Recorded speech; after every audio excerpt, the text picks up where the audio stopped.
Hello everyone. इस video में हम लोग आर्टिकल 19 का पार्ट 2 यहाँ पे हम लोग कवर करेंगे।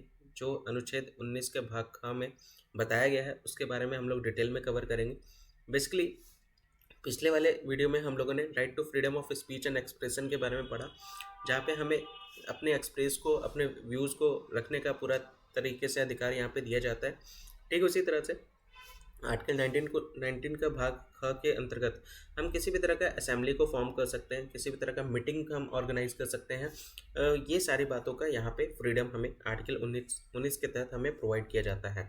बेसिकली हमारे फंडामेंटल राइट जब बन करके तैयार हुआ था, हमारा संविधान जब लागू हुआ था, उस समय टोटल जो फंडामेंटल राइट था वो टोटल 7 हुआ करता था, जिसमें राइट टू इक्वलिटी हम लोगों ने कवर कर लिया है, जो अनुच्छेद 14 से 18 तक जिसके बारे में बताया गया है। अभी हम लोग राइट टू फ्रीडम हम लोग कवर कर रहे हैं, स्वतंत्रता का अधिकार हम लोग पढ़ रहे हैं, जिसमें अनुच्छेद 19 को अभी हम लोग यहाँ पे कवर कर रहे हैं। इसके बाद राइट अगेंस्ट एक्सप्लॉइटेशन कवर करेंगे, फिर फ्रीडम ऑफ रिलीजन कवर करेंगे, कल्चरल राइट्स हम लोग जानेंगे। राइट टू प्रॉपर्टी हमारे मौलिक अधिकार का अब हिस्सा नहीं है, तो ये इसको हटा दिया गया, इसीलिए टोटल आज के डेट में 6 फंडामेंटल राइट आपको देखने को मिलेगा। और संवैधानिक उपचारों का अधिकार जो है वो अनुच्छेद 32 के तहत बताया गया है, तो ये भी हम लोग कवर करेंगे। अभी हम लोग आर्टिकल 19 का भाग 2 यहाँ पे हम लोग कवर कर रहे हैं, जहाँ पे हमें असेंबली हम किसी भी तरह से बना सकते हैं। हम कहीं पे भी पीसफुली हम कहीं पे भी एकत्रित हो सकते हैं, किसी भी तरह का पब्लिक मीटिंग्स कर सकते हैं, डेमोन्स्ट्रेशन कर सकते हैं, ये सारे जुलूस निकाल सकते हैं। ये सारे राइट्स जो है वो हमें अनुच्छेद 19 के तहत, हमें भाग ख के तहत हमें ये प्रोवाइड किया जाता है। लेकिन ये सारी चीज़ें विदाउट आर्म्स होने चाहिए, हथियार के बिना होने चाहिए। हम असेंबली जो फॉर्म करेंगे वो हथियार के बिना होना चाहिए। ठीक है, इकट्ठा हो सकते हैं, पब्लिक मीटिंग कर सकते हैं, जुलूस निकाल सकते हैं, प्रदर्शन कर सकते हैं। ये राइट्स जो है हमें अनुच्छेद 19 के तहत दिया जाता है। लेकिन हाँ, हम किसी भी तरह का हिंसा नहीं कर सकते हैं, किसी भी तरह का दंगा नहीं कर सकते हैं।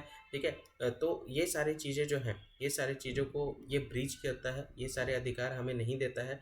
हम इकट्ठा हो सकते हैं, पब्लिक मीटिंग्स के लिए जुलूस निकाल सकते हैं, लेकिन कोई दंगा फसाद ना कर सके। किसी भी तरह का हथियार लेकर के हम किसी शांतिपूर्ण एरिया में हम नहीं इकट्ठा हो सकते हैं। हमें यह स्ट्राइक करने का भी अधिकार अनुच्छेद 19 ख के तहत नहीं दिया जाता है।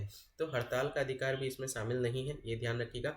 अब स्टेट की तरफ से बहुत सारे रिस्ट्रिक्शंस भी लगाए जाते हैं 2 ग्राउंड्स पे, कि हम जो असेंबली फॉर्म कर रहे हैं, हम जो इकट्ठा हो रहे हैं, उससे किसी भी तरह का भारत की संप्रभुता और अखंडता पर किसी भी तरह का कोई भी नुकसान ना हो, ये मेंटेन रहे संप्रभुता और अखंडता। और इसके साथ साथ ये भी कहा जाता है कि जो ट्रैफिक हो जो है वो भी मेंटेन रह सके, किसी भी तरह का उसमें भी कोई प्रॉब्लम ना हो। जो हमारी तरफ से जो जो असेंबली फॉर्म की जा रही है, जो जुलूस निकाला जा रहा है, जो पब्लिक मीटिंग्स की जा रही है, उसके साथ यातायात में किसी भी तरह का कोई भी मतलब अफेक्ट ना हो, वह वहाँ पे कोई भी तरह का किसी भी तरह का कोई परेशानी ना हो, वो हमारे असेंबली फॉर्म करने से, तो ये ध्यान रख सकते हैं। ये सारे पे स्टेट जो है वो एक तरह से रीजनेबल रिस्ट्रिक्शंस लगाता है, प्रतिबंध लगाता है कि ये सारी चीज़ें जो जैसी है वैसे ही रहे, इसमें कोई भी परिवर्तन ना देखने को मिले। इसके कहीं भी किसी भी तरह से संप्रभुता और अखंडता या ट्रैफिक पे किसी भी तरह का कोई भी इफेक्ट ना हो, ये सारी चीज़ें यहाँ पे बताई जा रही हैं। जैसे कि अभी आज के डेट में आप देख सकते हैं, दिल्ली चलो 2.0 यहाँ पे भारत के किसानों के द्वारा यहाँ पे ये चलाया गया है, जिसमें पंजाब के, हरियाणा के, यूपी के किसान जो है वो दिल्ली आ रहे हैं, जिसके वजह से यहाँ पे दिल्ली में धारा 144 लगा हुआ है। कब तक लगा हुआ है? 12 मार्च तक लगा हुआ है, ये ध्यान रखिएगा। सेक्शन 144 के तहत क्या कहा जाता है? मजिस्ट्रेट के पास पूरी पावर होती है कि वो एक सभा बैठक को रोक सकता है। ये जो असेंबली है, ये जो मीटिंग जो हो रही है किसानों के द्वारा, उसको रोकने के लिए 144 धारा यहाँ पे लगी गई है दिल्ली में। वो 12 मार्च तक इसको लगाया गया है, ताकि किसी भी तरह का कोई भी मानव के जीवन में कोई भी खतरा ना महसूस हो, या स्वास्थ्य और सुरक्षा में कोई बाधा ना आए, या फिर आप देख सकते हैं किसी भी तरह का कोई भी रिस्क ना देखने को मिले। आर्टिकल 144 141 भी जो है वो ये कहता है कि 5 से ज़्यादा पर्सन किसी भी तरह का अनलॉफुल एक्टिविटी में ना दिखे, या वो एक जगह इकट्ठे नहीं हो सकते। 5 से ज़्यादा लोग, वो धारा यहाँ पे 144 141 के तहत बताई गई है। यहाँ पे ये भी बोला जाता है कि कानून प्रक्रिया के निष्पादन का यहाँ पे विरोध करना है, ये भी रेसिस्ट करता है, रोकता है।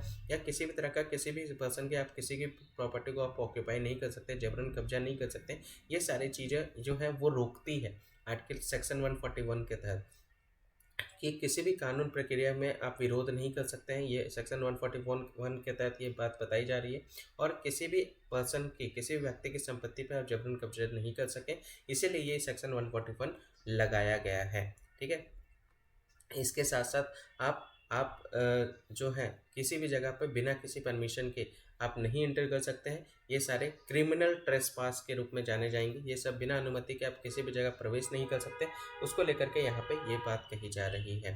ठीक है। या फिर कोई भी पर्सन किसी भी तरह का कोई इलीगल एक्टिविटी में ना पाया जा सके, तो वो भी चीज़ ये सेक्शन 141 के तहत बताई जा रही है। यहाँ पे आप किसी भी तरह का गवर्नमेंट के लिए खतरा ना बन सके, या कानूनी शक्तियों का प्रयोग करने पर सरकार या उसके अधिकारी को धमकी ना दे सके, इसके लिए ये सेक्शन 141 लगाया गया है। दिल्ली में आज के डेट में बेस्ट एग्जांपल आप देख सकते हैं, दिल्ली चलो अभियान जो है वो यहाँ पे भारत के किसानों के द्वारा यहाँ पे किया जा रहा है। अच्छा, मुझे बताइएगा ये जो दिल्ली चलो 2.0 जो है वो क्या रीज़न है जिसके वजह से यहाँ पे किसान जो है वो दिल्ली चलो में, आप देख सकते हैं टिकरी बॉर्डर पे हो गया, फिर आपके यूपी बॉर्डर पे हो गया, शंभू बॉर्डर पे हो गया, किसानों का आप देख सकते हैं ग्रुप जो है वहाँ पे पहुँचा हुआ है, वो दिल्ली इंटर करने का कोशिश कर रहे हैं, और वहाँ पे बहुत सारे पुलिस ऑफिसर्स हैं, उनके द्वारा उनको रोका जा रहा है। ठीक है। तो ये सारी चीज़ें आप देख सकते हैं, क्या रीज़न है जिसकी वजह से ये दिल्ली चलो 2.0 को यहाँ पे भारत के किसानों के द्वारा यहाँ पे लाया गया है। तो उसका मुझे कमेंट सेक्शन में बताइएगा क्या रीज़न है।